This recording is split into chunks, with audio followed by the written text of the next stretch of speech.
ಅಮುಲ್ ಭಾರತದ ಅತಿದೊಡ್ಡ dairy brand ಆಗಿರುವ ಇದು ಸಹಕಾರಿ ಚಳುವಳಿಯ ಮೂಲಕ ಜನ್ಮ ತಾಳಿತು. ಗುಜರಾತ್ ಮೂಲದ ಈ ಸಂಸ್ಥೆಯು ಹಾಲಿನ ಜೊತೆಗೆ ಬೆಣ್ಣೆ, ಮೊಸರು ಮತ್ತು ಪನೀರಿಗೆ ಹೆಚ್ಚು ಪ್ರಸಿದ್ಧಿಯಾಗಿದೆ. ಗ್ರಾಮೀಣ ರೈತರ ಸಬಲೀಕರಣದಲ್ಲಿ ಇದರ ಪಾತ್ರ ಬಹಳ ದೊಡ್ಡದಿದೆ. ನಂದಿನಿ ಕರ್ನಾಟಕದ ಮನೆಮಾತಾಗಿರುವ ಈ ಬ್ರ್ಯಾಂಡ್ ರಾಜ್ಯದ ಮೂಲೆ ಮೂಲೆಯಲ್ಲೂ ತನ್ನ ಸೇವೆಯನ್ನು ಹರಡಿದೆ.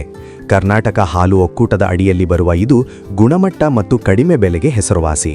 ಹಾಲಿನ ವಿವಿಧ ಪ್ರಕಾರಗಳ ಜೊತೆಗೆ ಇಲ್ಲಿನ ತುಪ್ಪ ಮತ್ತು ಸಿಹಿ ಪದಾರ್ಥಗಳಿಗೆ ಭಾರೀ ಬೇಡಿಕೆ ಇದೆ. ಮದರ್ ಡೈರಿ ದೆಹಲಿ ಮತ್ತು ಉತ್ತರ ಭಾರತದ ಪ್ರದೇಶಗಳಲ್ಲಿ ಈ ಬ್ರ್ಯಾಂಡ್ ಅತ್ಯಂತ ಪ್ರಬಲವಾಗಿದೆ. ರಾಷ್ಟ್ರೀಯ ಡೈರಿ ಅಭಿವೃದ್ಧಿ ಮಂಡಳಿಯ ಅಡಿಯಲ್ಲಿ ಕಾರ್ಯನಿರ್ವಹಿಸುವ ಇದು ಶುದ್ಧತೆ ಮತ್ತು ವಿಶ್ವಾಸಾರ್ಹತೆಗೆ ಹೆಚ್ಚಿನ ಒತ್ತು ನೀಡುತ್ತದೆ. ನಗರ ಪ್ರದೇಶದ ಜನರಿಗೆ ಸುಲಭವಾಗಿ ಹಾಲು ಸಿಗುವಂತೆ ಮಾಡುವಲ್ಲಿ ಇದು ಪ್ರಮುಖ ಪಾತ್ರ ವಹಿಸಿದೆ.